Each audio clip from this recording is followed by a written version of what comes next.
keep those in mind. So I'd like to start by introducing Ms. Lynn Cline.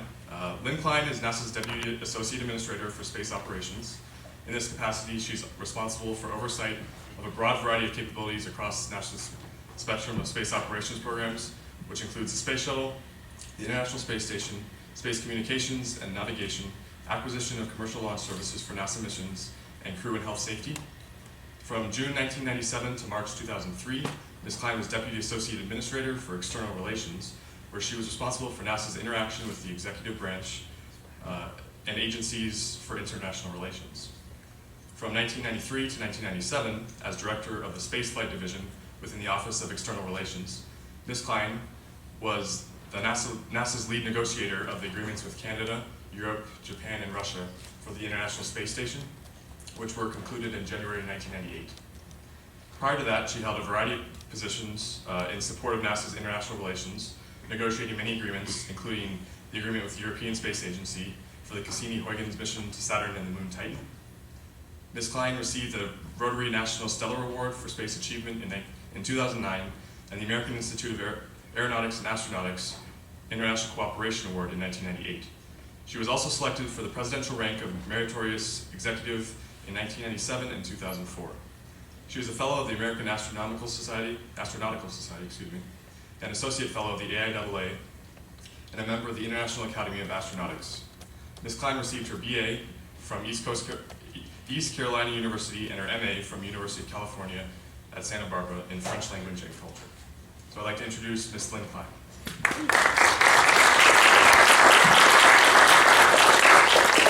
Good evening. So you may be wondering how a French language major ended up in space operations. I came into NASA as a student on what was supposed to be a 3-month assignment in the international office, and basically got addicted to the space program and revectored my career and went in a whole different direction. And so I've been at NASA since September of 1975. Seen a lot of changes over that time period and had some great opportunities. What I was asked to talk about was human spaceflight, because that's really the perspective from which I work now to a large extent. So I'm going to talk a bit about the perspectives we get from space by taking humans into space, talk about our current activities, shuttle and station in particular. The one thing I can't do is answer the question that's on all of our minds, including mine, and that is, what is the President going to decide as a result of the Augustine Committee report? But we can talk a little bit about some of the things that are being considered. So this is a rather iconic image when humans left the protection of this planet for the first time, and we had this imagery looking back from the moon on our own planet. It changed a lot about how we view ourselves and our place in the universe. So I think that there are a lot of things we can do with robotic missions that are fantastic. I have a real soft spot in my heart for all of our science missions, but there is something special about humans going into space and what they bring back to us.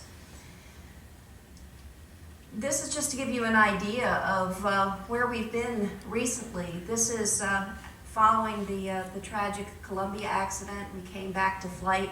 In NASA, we termed that whole journey return to flight. And since that return to flight, we've had 15 successful missions. And if you look at eventually we're going to have to cut this chart in half because Jacob keeps adding one more mission and they get a little narrower each time. But you can see how we've been adding to the space station sequentially in all of these missions. We have 6 more shuttle missions to go before retirement of the shuttle.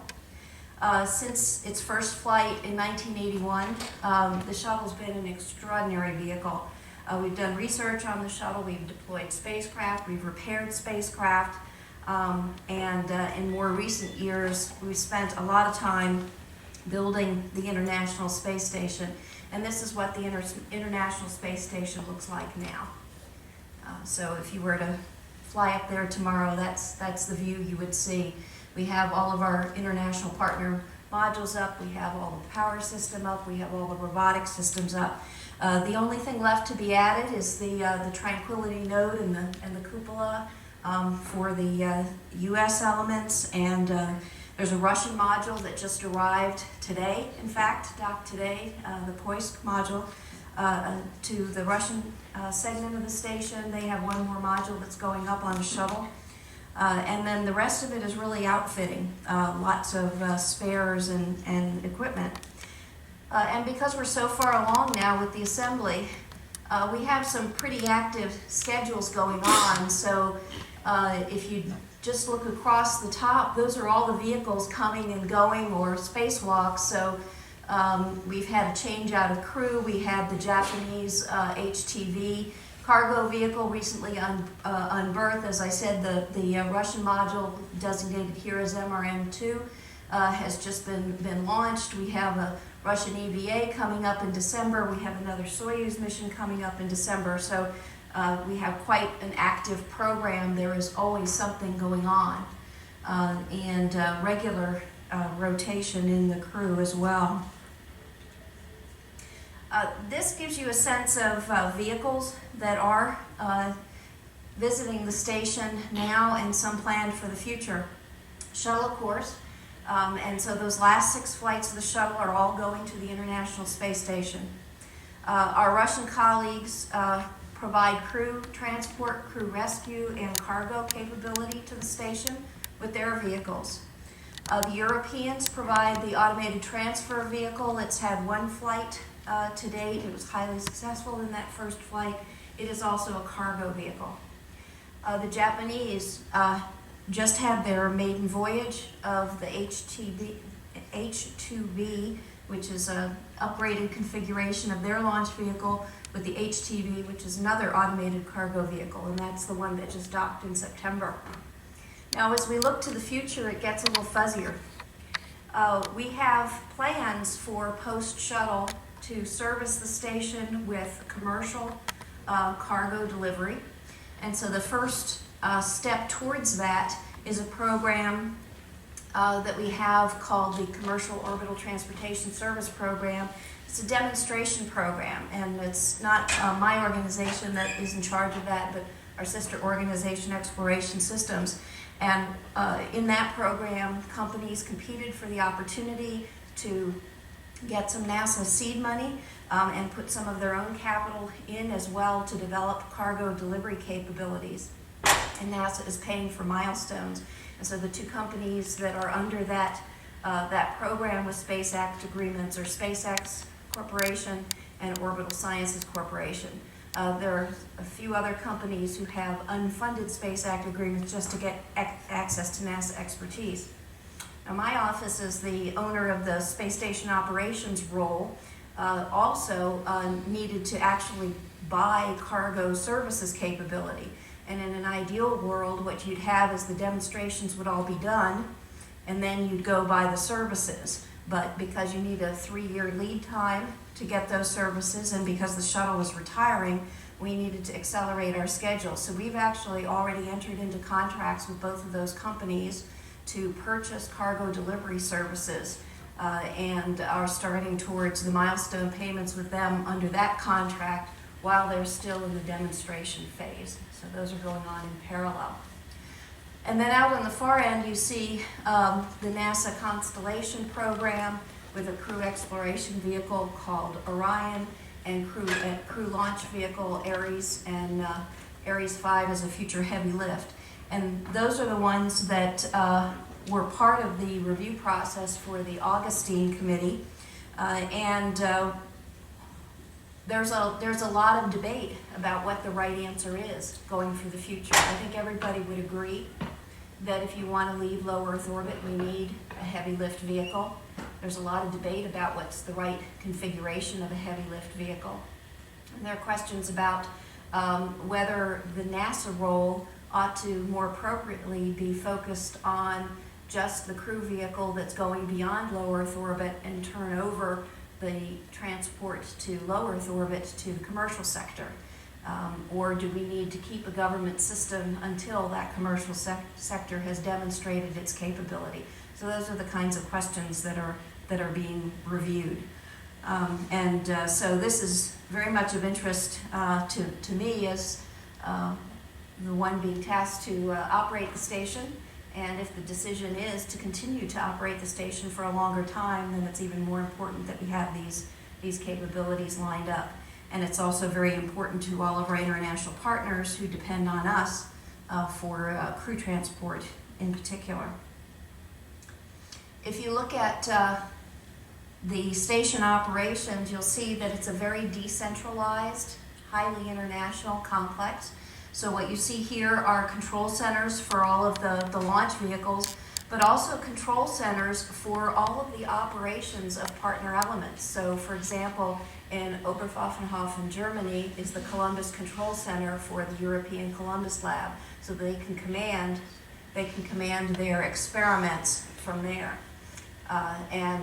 The control center in Saint-Hubert, Canada, where they can operate their robotics system from the ground. So it's been an interesting adjustment for us, and really the maturity of the International Space Station is quite clear now, that we've gone from the early days when it was primarily US and Russian elements on orbit and pretty much a bilateral operation between Houston and Moscow, to this very decentralized, very active program, and a lot of coordination going on all the time to make sure that we're doing complementary things and not interfering with one another.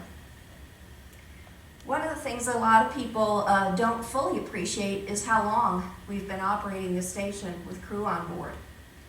We're now on the expedition number 21, the 21st long duration crew on station. In the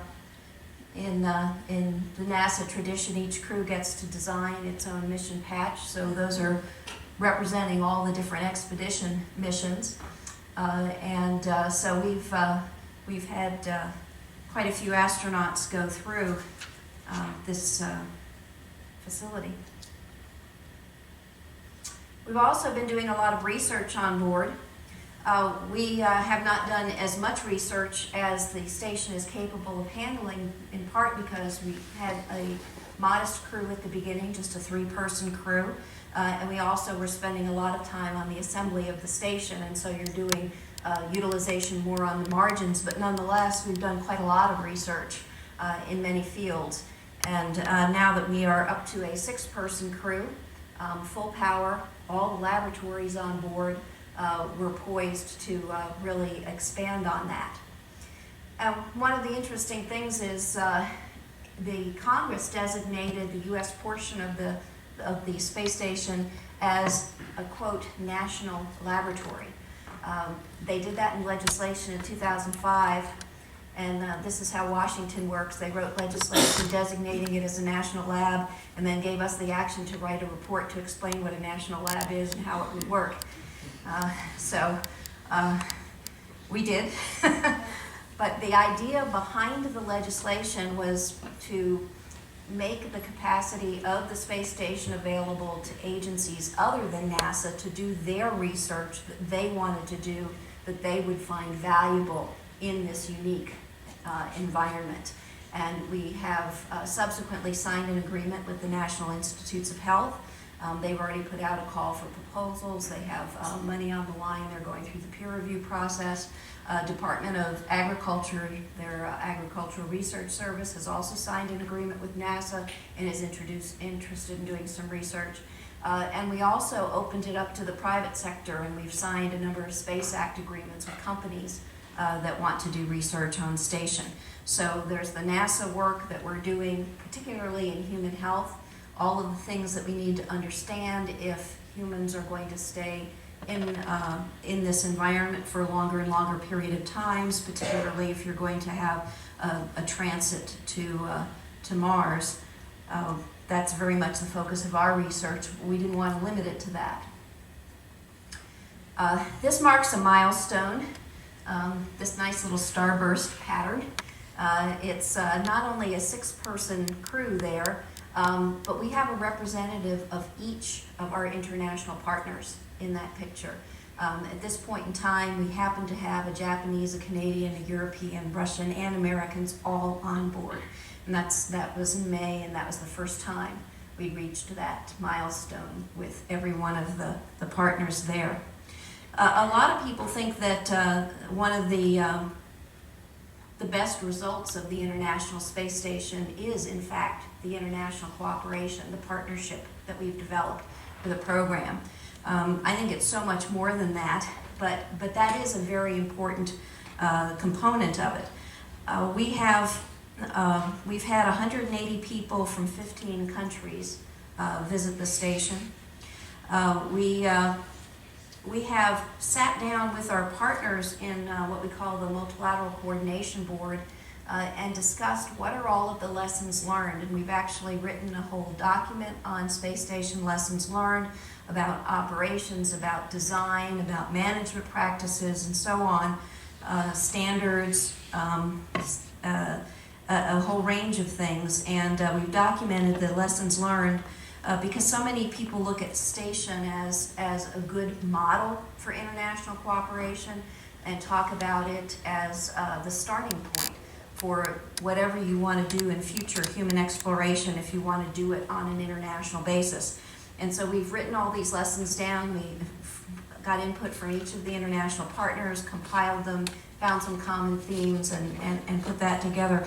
And we have formally transmitted that lessons learned document to the International Space Exploration Coordination Group, which is a group of 14 space agencies that are talking about future human exploration. Now I'm going to go to a little bit more philosophical stuff. This is an interesting picture. This was taken from Earth by a photographer named Thierry Legault. He's from France. You're actually seeing shuttle and station transiting before the sun. And so we had 10 people up there on those two vehicles. This made the front page of Le Monde in Paris. It's a very intriguing picture. We, as humans, we offer an interesting view when we look at space, and being able to describe it and explain it and the emotions that go with it. So I'll share a quote with you. Pam Melroy, who's one of our astronauts, commanded a shuttle mission. When she came back from the STS-120 mission, she was asked about viewing the stars from shuttle and station. She had studied astronomy, that was her major, and she took a telescope with her to space. When she came back, she said, "At first, I didn't understand why looking at the stars unsettled me. I was only 200 miles closer to them. Then I realized that on Earth, air is like water. From space, I was no longer looking at the stars from the bottom of a swimming pool."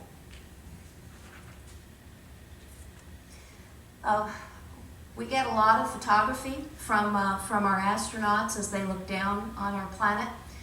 This is a very tragic event in our history. This is 9/11.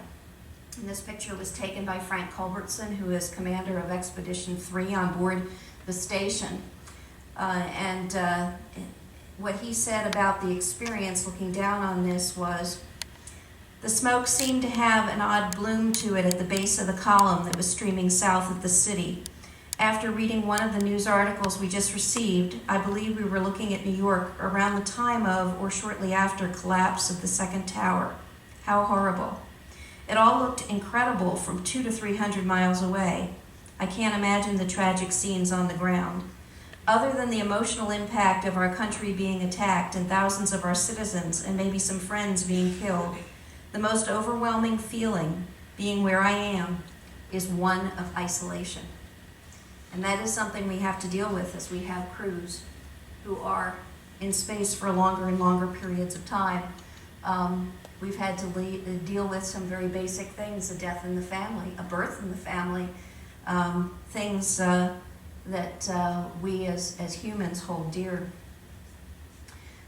This is the time period around the earthquake under the ocean in 2004 that led to that huge tsunami. So this is kind of a before picture in East Asia, and this is an after picture around Thailand, and you can see all the sediment plumes that come out from the land there. This one is a little bit happier time.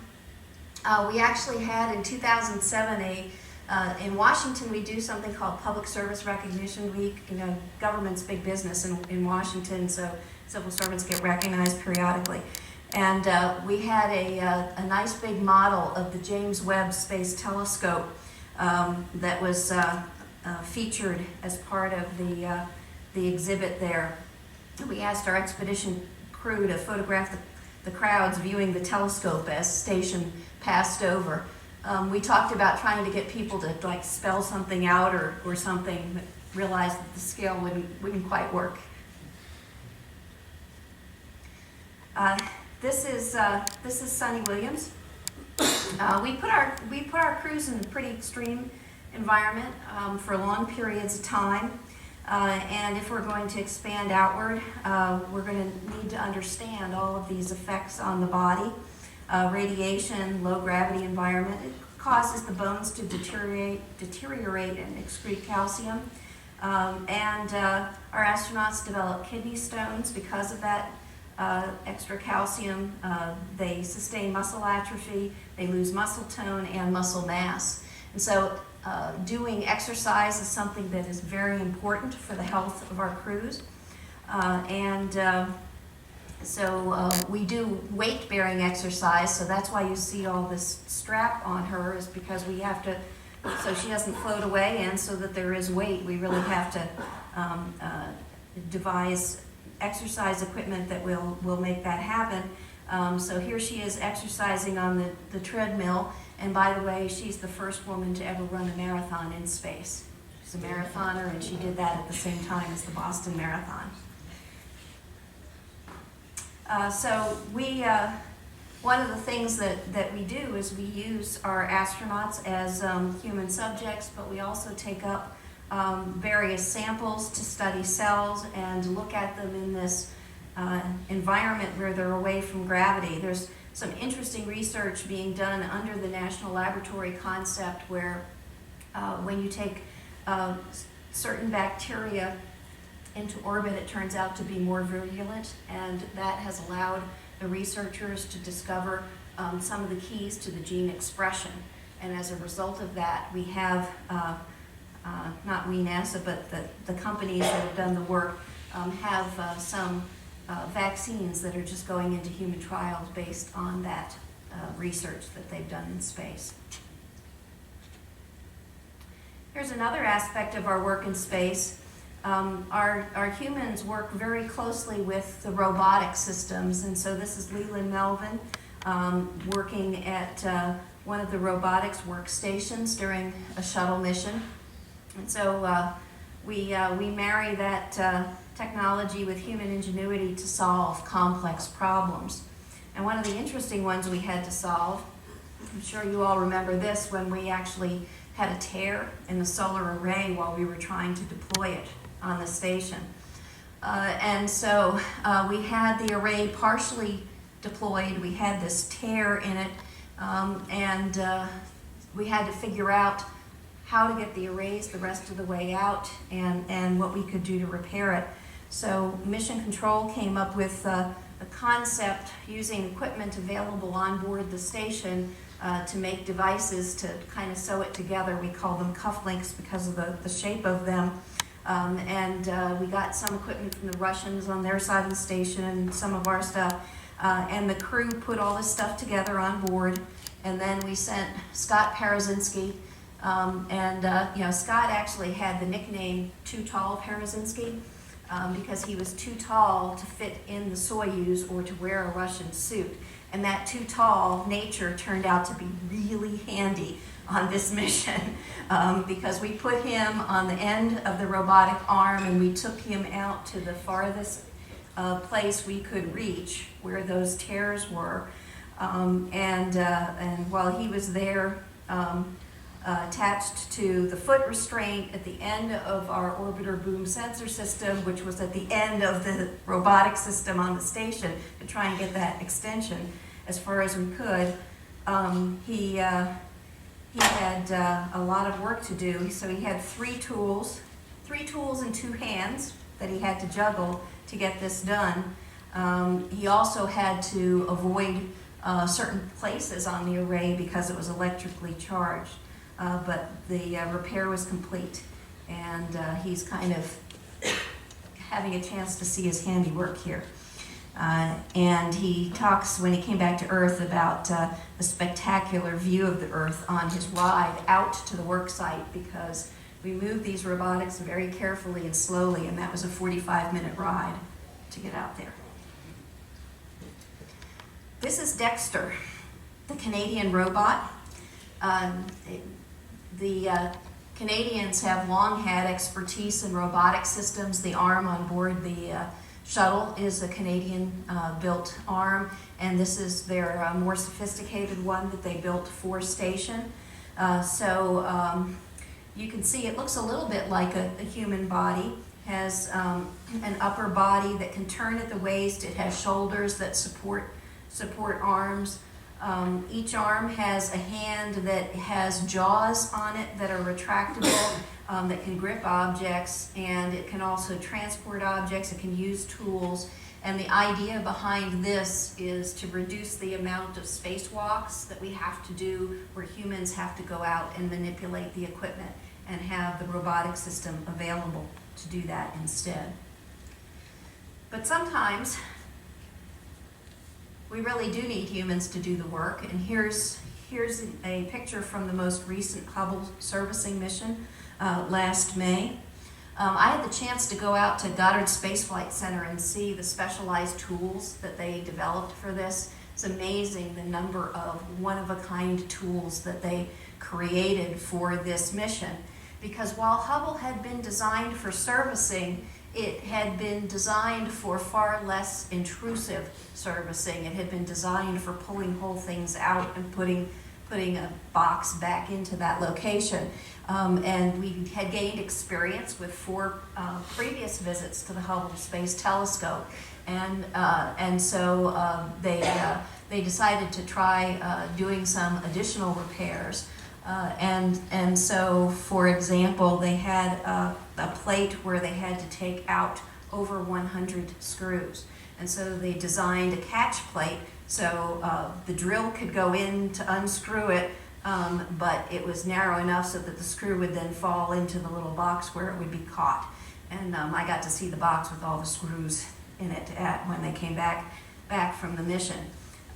They had a device that allowed them to take a computer board out and put a computer board back in. A lot of different things that would cut or pull or push whatever they needed to do that. We're going to be using the International Space Station as a test bed for a lot of different kinds of tasks, robotic servicing tasks, and different kinds of technology and engineering operations to get experience for future missions. And this is a more routine, if I can put it that way, spacewalk from our mission this summer, STS-128, where we have a lot of work that is done on station is taking out equipment that is now depleted. In this case, it was an ammonia tank we were bringing back and putting in a new one. They also were retrieving some experiments that had been out on the truss to expose them to the space environment and putting them back in the shuttle to bring them back to Earth for analysis. Now, one of the things that we think is really important is people like me are nearing the end of their career, close to retirement. So we're looking for people like you to be our successors. And we'd like to start them even younger. So one of the things we did was we created this Name the Node contest for Node 2. This required students in high school to actually study about the station, do some kind of a design, build something, work with their teachers, work as a team, and come up with a name that they thought was representative. And so this is a group of students who helped select the name Harmony. And they came to a shuttle launch at our invitation, and they were all proudly wearing t-shirts that said, "I named the node," and they were really excited. And so we need to engage young people to get excited about space, to want to go into this field. Well, this was a great success, but it also was a lot of work to go through just the overhead of this. So we decided for Node 3 that we'd try a different experiment, and instead of having the schools do all of this sophisticated stuff, we just do an online contest. It had quite different and unexpected results. So we did name the node. We named the node Tranquility, but Colbert kind of hijacked the naming contest, and so we worked with his production company and reached mutual agreement that we would name the treadmill that's going inside the node the Combined Operational Load-Bearing External Resistance Treadmill. And Sonny Williams, our marathoner, had the courage to go on the show and get ribbed by him and announce that he wasn't getting a node, but he was getting a treadmill. So we all had a lot of fun with this. It got scary a couple times. It was like, what have we gotten ourselves into? But what was great about it was it reached a whole new audience of people. And I think that's really important, is there are a lot of us who are in the space field, and I would imagine all of you, you're advocates for space, you're interested in it, you like it, and it's hard to explain to people who don't care why they should care, and we have to be more articulate about doing that. That's very important. And this was a way to just reach a whole different group. And Colbert is absolutely a space fan. We're trying to get him down to the Johnson Space Center or a launch or something, and he really wants to go, but we haven't been able to work it into his schedule. I briefly just want to talk about the shuttle transition and retirement. This is truly the end of an era. This gives you a sense of where all of the facilities are around the country that are major components of the space shuttle. And when we talk about this transition and retirement, it's a huge effort. We have the shuttle in 654 facilities. If you look at all of the line items of equipment, over 900,000, tremendous number of assets. And so we have a very methodical process that we're going through to say, if the shuttle program no longer needs something, does another NASA program need it? If so, we transfer it, and if not, then we disposition it out of the agency.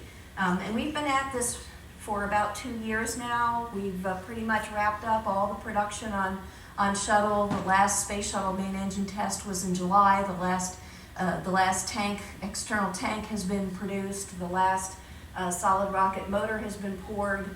All of those production contracts are ending, and so for these remaining 6 flights, it's really focused on the operations of those missions. So this is a vehicle that has given us a tremendous capability, and I think we're all going to miss it when it's gone. But what it can't do is it can't take us beyond low Earth orbit. It was never designed to do that. One of the things that the Augustine Committee did say, I've heard Ed Crawley refer to it as the NASA conundrum, and that is that we have never, as a government, agreed to fund 2 human spaceflight programs at the same time. We always have to stop one, stop spending money on this one to be able to afford the next one. And the problem with that is that automatically builds in gaps in your capability. So where do we go next? Well, this is what we're going to be building on. We know for sure we have the International Space Station. And that is one of the things that I find quite interesting about the report from the Augustine Committee is every indication is as they came into this activity, they were all convinced that we should stop flying the International Space Station. They were all highly skeptical about it and its value. But after they heard more about the research being done, the research plan, the comments from our international partners, they basically became convinced that this is a very important facility and that we should not give up on it. And so they have a lot of language in the report suggesting that we should keep this operating through at least 2020 is sort of the general wisdom. So I think we're going to see new emphasis on the International Space Station, some fuller utilization of the station.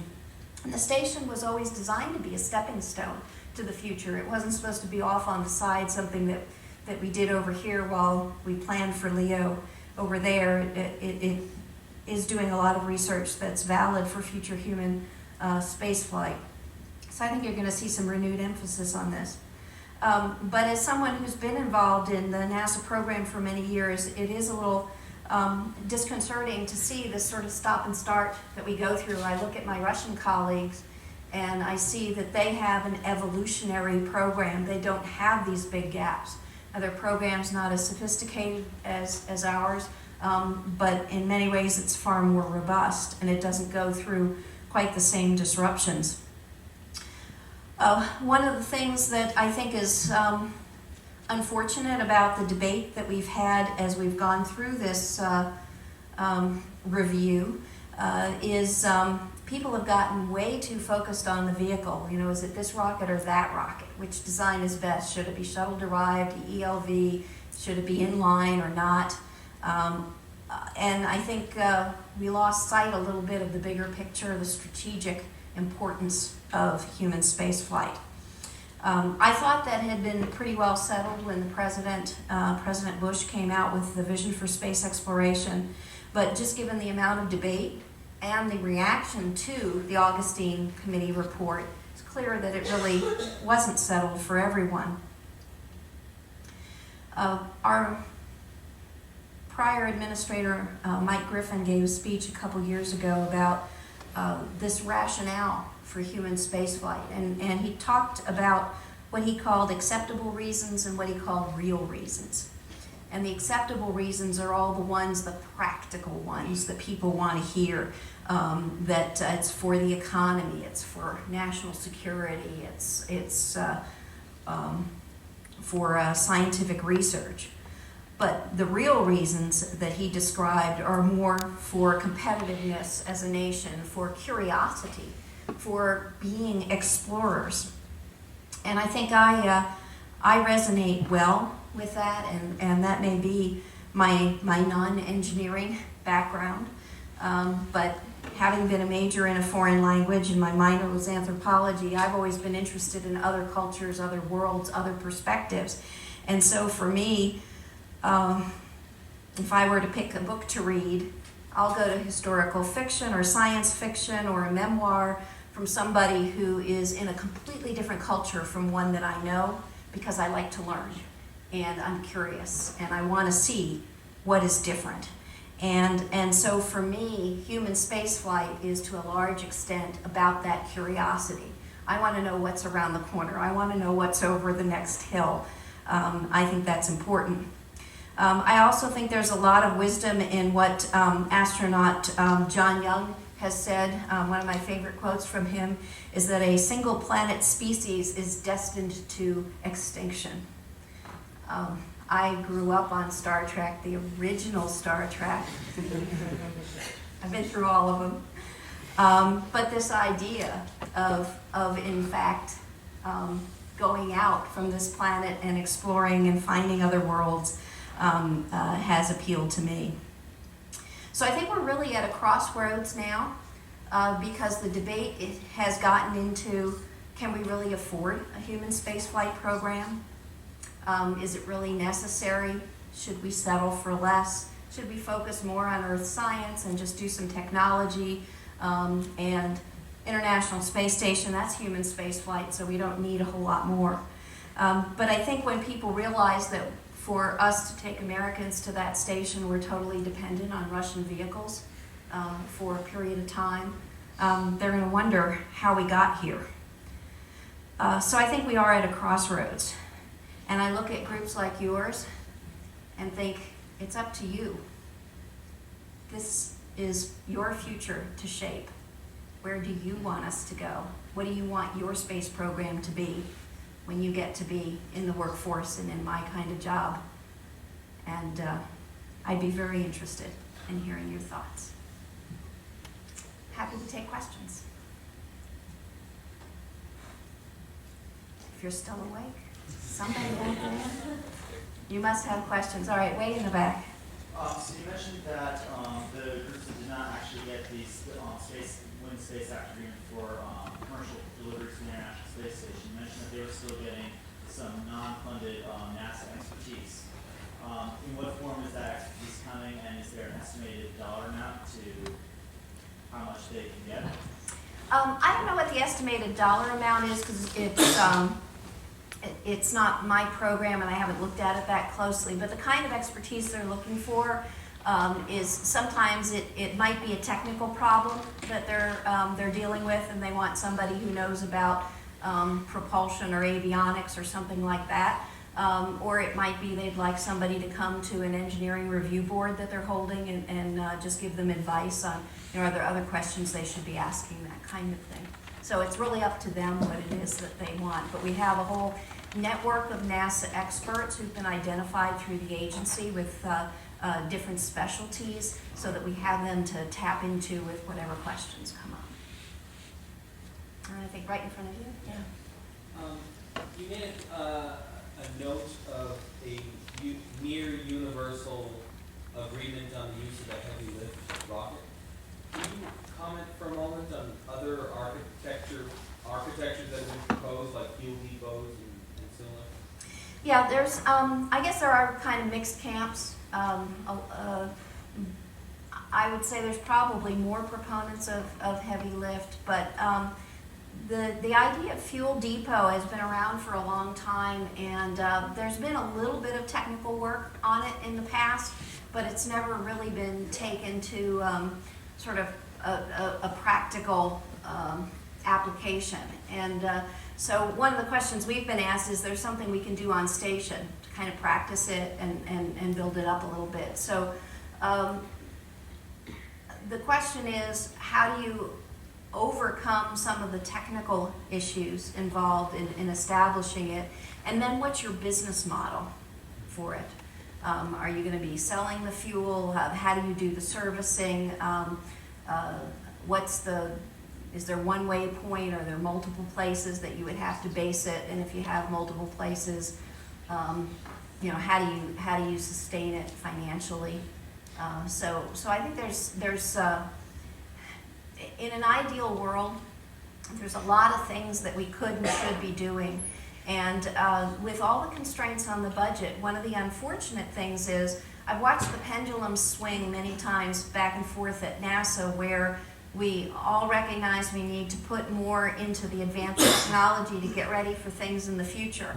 And then as the budget gets squeezed, you end up focusing on the stuff you need near term, the stuff that's really reliable and that's been demonstrated, and the ideas that are important for the future someday but not needed right now are the ones that get set aside. And right now we do not have a strong technology development program.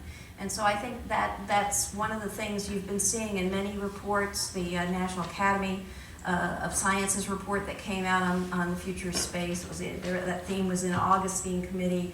And so I think, and the Obama administration has had a lot of discussion about innovation and technology development in the U.S. government across multiple research and development agencies. So I think that's something you'll see more of. But we've never had a concerted effort to go take it from the concept or a minor test to a practical application. I think that's what's holding us back on that. over here.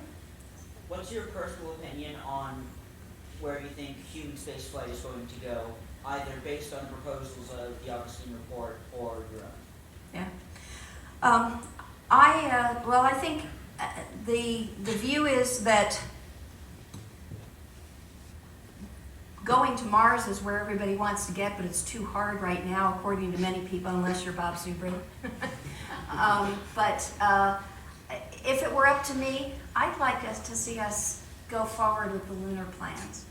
I am not sure what you do with the flexible path idea, which says that you fly by a lot of objects, but you don't do any surface operations.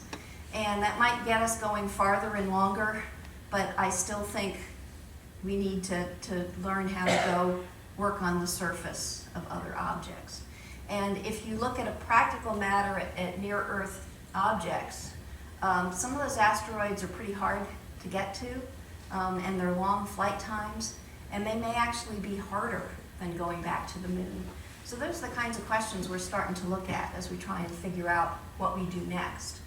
But the problem is, if you have a limited budget, then how do you most wisely spend the money? And if you can't build all of the different components, then what can you do with a couple of the components and then build on it? And in my view, all these things that we're looking at now, really, they're renamed and they're called fresh ideas, but they're no different than what the vision for space exploration was supposed to be.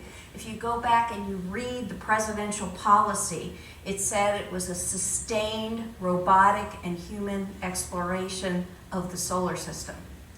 And what happened was in our rhetoric, in our defining the details, in our defining the next step, it got narrowed down into the vision equals humans to moon and Mars, period. And we lost all of that breadth and the interaction of human and robotics and the broad scope. And I think there's a lesson learned for NASA there in not taking such a broad opportunity and narrowing it to just one implementation approach. Yes? You commented a lot on the international cooperation currently going on at the space station. What is, from your position, what is the overall general feel to allowing new nations in on this operation, and how is that? Yeah, well, my very first job on station was to negotiate bringing Russia in and an already established program with Canada, Europe, and Japan. And it was hard because the space station is a single integrated facility, finite resources. So if you bring a new partner in, they bring some capability with them, but they also take some resources. So it was a rather difficult negotiation to work out the operations and the utilization and how you accounted for that. So it's not so easy to just add a partner. That said, I think that the partnership is very interested in seeing expansion. I had the opportunity to go to India about a year ago and talk to them about their human spaceflight program. The Chinese, of course, have an independent human spaceflight program. And I think maybe in the Obama administration there could be the opportunity to open up a little bit more. But it's going to be, I think it's going to take a lot of work and be slow if we go down that path, because one of the things that's absolutely essential in this kind of an integrated facility is really to be transparent, to be open, to understand how one another works, to exchange information. And when we first brought Russia in, they were very proud of their long-standing human spaceflight program, and they built multiple space stations over the years, and trying to meld that culture with the Americans and their traditional allies who were quite proud of their human spaceflight program and had been operating in the shuttle mode for years, and putting those together wasn't so easy. And it took a while before the parties could recognize the complementarity and benefits of one another's experience. And so I think there's the possibility for that. China, South Korea are all involved in the International Space Exploration Coordinating Group. India has been involved in the early discussions, but they've never actually formally signed the charter to become a full-fledged member. And so they've all expressed an interest in future human exploration. And so the question is, if you weren't extending station, then I think it would be a waste of time to try and add them to station. If you are going to extend station for a longer period of time, you open up those opportunities a little bit more, and you can maybe make that a stepping stone. And then the alternate approach is, maybe you don't bring them into this big complicated facility, but you do something in parallel with them, more like the Apollo-Soyuz, where you link up in space and, check out working together and having the technical exchange that way, and then build on whatever you're doing next, whether it's going to a near-Earth object or back to the moon or something like that. But I think the climate right now is very, very positive for increased international cooperation, more so than I've seen in a while. And I've had a couple runs at trying to do more with China and folded my tent and gone home. Yes, down here. Instead of talking about countries, if we talk about some individual from the countries who want to join the space station program and wave the American flag up there, why aren't they allowed? Because it's an intergovernmental agreement set up by treaty, and there are rules for how all of the partners operate. And so individuals can come, but they come under the sponsorship of one of the partners. And so that's how all of the spaceflight participants, the most recent being Guy Laliberté from Canada, who flew up with the Russians. He's the Cirque du Soleil owner, who was just up there for a week or so. And so the way the process works is, he pays the Russians for the training and the Soyuz ride and so on. But the Russians are obligated to come to the rest of the partners and say, okay, I have this person, here's proof that he has insurance, here's proof that, we've done this, that, and the other, and just so that we're all agreed on how things would operate. But it's essentially, these are all government facilities that have been built with taxpayers' money, so the governments have to have rules on who can access them and under what terms and conditions. But all of those spaceflight participants who have come up, whether they've been from South Africa or Malaysia or Canada, many of them have come to other partners like NASA and asked for services, which we've made available to them, to get data back on our tracking and data relay satellite services, and we make it available on a reimbursable basis because it's not our program, it's not something government has been funded to do, but we make those capabilities available. But when we're trying to discover the truths of the universe, why are we prohibited to, by government, by all this? We're not preventing the private sector from doing its own thing, and that's what Bigelow is about, and some others. But that is not, NASA's an R&D agency. It's our job to do R&D and to do what the Congress has told us to do with the American taxpayers' money. And so having individuals come is just, it's not something that we have a mandate to do. Yes? Yeah. If ISS gets extended to into the future, do you see a need, use for potential heavy lift on the ISS using those materials? I don't think we need because, the shuttle was our heavy lift to get all the modules up there. But now that it's assembled, really what we need is more cargo transit back and forth, and we're not really looking at something to bring huge amounts of material up. Somebody could come up with a concept for that. Maybe we'd take advantage of it, but we don't have any established need for that right now. Okay. Yes? Yeah, go ahead. Well, after the shuttle would be retired, and I'm sure a lot of that technology is going to be used in the future with other missions and other ships. But how would you say that? How much would you say of the technology that's in the shuttle would go towards in-Earth stuff, like just technology for the country itself? Yeah, I don't know really how to characterize that. I mean, there have been advances along the way in avionics, in materials, but that's a tough question for me to figure out how to characterize how much. I really don't know. Yes. Do you think going forward with American spaceflight, going to either Mars or to the Moon, that there will be a distinct international component to it, like the ISS?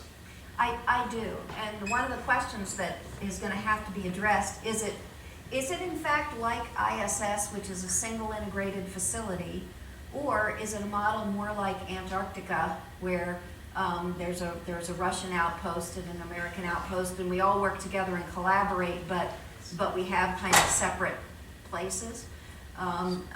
Or do you say, okay, Europe, they're good at modules, so they'll bring all the habitation, and somebody else will provide all the power sources, and then you pool your resources. And I don't think we're far enough along to know what form it would take. And that's assuming you're doing outposts. The other concept is you do a lot of sortie missions to many different locations for the scientific finds that you have there, and you don't immediately go build up an outpost. But one of the beauties of having a more distributed system is you can have many more partners, and they can bring smaller elements and still contribute.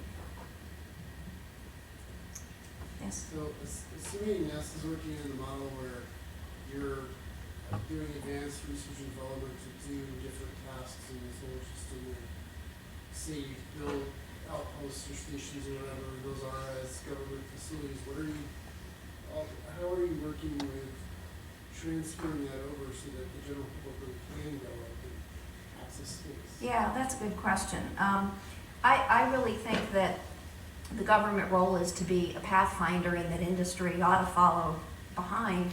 And we've achieved that in the communications satellite field. We're getting there in remote sensing as well.